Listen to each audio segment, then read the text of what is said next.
Good day mga ka-session! Bago tayo sumabak sa ride today, gusto ko lang muna magbigay ng matinding shoutout sa ating mga loyal na ka-session na laging nakaabang sa uploads natin kahit medyo sabog-sabog yung iba. Excuse me po. Kaya naman mga beshi, pabuti na natin ng 500 subscribers ang ating munting channel. At syempre, present today ang ating forever ride buddy, ang pambansang cutie pie lover boy Patrick. Wala si JR Pacquiao ngayon dahil may laban siya sa Las Vegas. Anyway, roll the intro, let's go!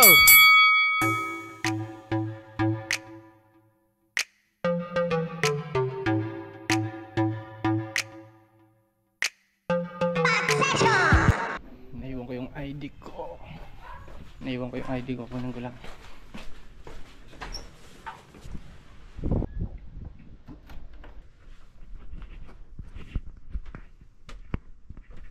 Kinuha ko lang ID ko.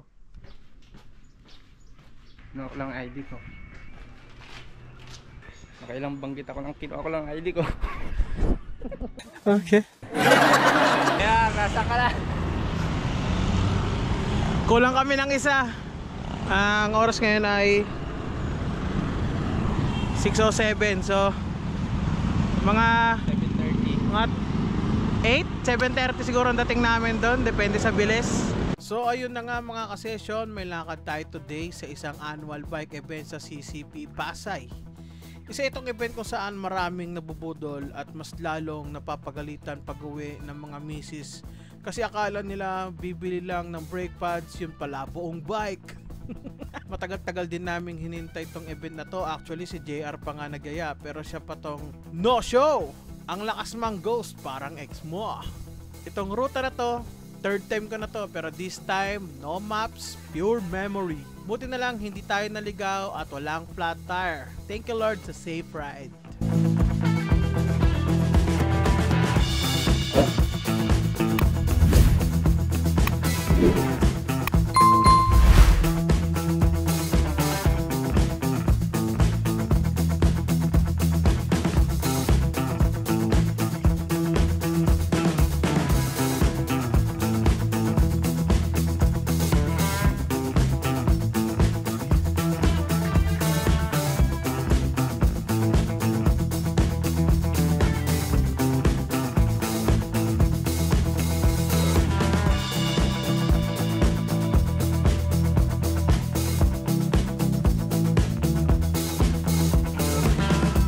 For 8 AM nandito na tayo sa Philippine Bicycle Demo and Expo 2025 sa CCP Open Grounds. Dito tayo magwi-window shopping na matindi, yung tipong mata lang ang bumibili. Wala man tayong nakita sa mga bike idols natin tulad nila Clarissa Cycles, Team Apple, Ian Howe, Nardo Futek, Mangyan TV at Anli Ahon. Okay lang yan. Ako na lang muna yung idol niya ngayon. Kung naghahanap ka ng budol, ito na yun, may bikes, bike parts, accessories, panlinis, apparels, pati panlaban sa guilt trip ng asawa, nandito na. Ako nga parang gusto kong magbenta ng kidney para lang may pambili. Pero di ko afford, kaya inspiration muna ngayon, actual budol na lang next year. Syempre, hindi kompleto ang ride kung walang pagkain. Kaya napili ko for today ang Texas Style Smoked Pork Belly mula sa Rome's Smoke and Grill. Ito yung picture habang nag-order ako, parang food vlogger lang. Malambot, juicy, flavorful, parang love life ko ngayon.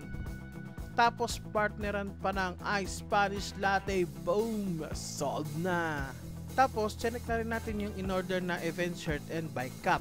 Unique yung colorway, parang ikaw, mahirap hanapin pero worth it. Puro naman hugot to. After ng libot-libot sa event, nagdesisyon na rin kaming umuwi. Hindi dahil napagod kami, kundi wala na kaming pangbili. Kaya next year, sana may pang down payment na sa gravel bike. Manifesting lang, like a broke but hopeful millennial. Millennial? Mga nabudol ko? Ito lang. Smiley reflector ng putya, design number 2 ng event shirt, at syempre mga stickers kasi yan lang pasok sa budget eh. Around 10 a.m., umalis na rin kami sa venue and napagdesisyonan namin pumunta ng Quiapo para kumain ng famous chicken rendang ni Pater ni Intan. Dinaanan namin ang Kilometer Zero, Luneta Park, Bonifacio and the Katipunan Revolution Monument. Unfortunately, hindi pa luto ang paninda nila kaya minabuti namin puntahan na lang si Neneng B. Manong ulam. Grabe! Ngayon lang ako ulit nakapasok dito sa Quiapo. At ayun, sa kasamaang palad, malayo pa pala location ni Neneng B at sobrang daming tao and siksikan. At makakaabala kami sa iba gawa na may dala-dala kaming mga bisikleta kaya naman, minabuti na rin naming umuwi. So ang tinutumbok naming direksyon pa uwi ay Quezon Ave, papuntang Quezon City Circle at balik ng San Mateo. Grabe ang init mga ka-session. Yung cyclo-computer ko nag-welcome message sa akin ng welcome to Hellfire around 50 degrees Celsius. Parang sinabawang kaldereta na kami sa init. Sinabawang kaldereta? Puta paano yun? Kaya hydration and tamang pahinga talaga ang labanan.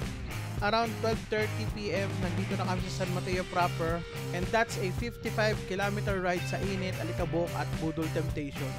Salamat sa panonood mga kasolid ka-session sa buong mundo. Shoutout sa mga pade natin dyan sa Canada, ingat kayo dyan. Sana nagawa natin to habang nandito pa kayo sa Pilipinas. Kita-kits sa next ride! Woo!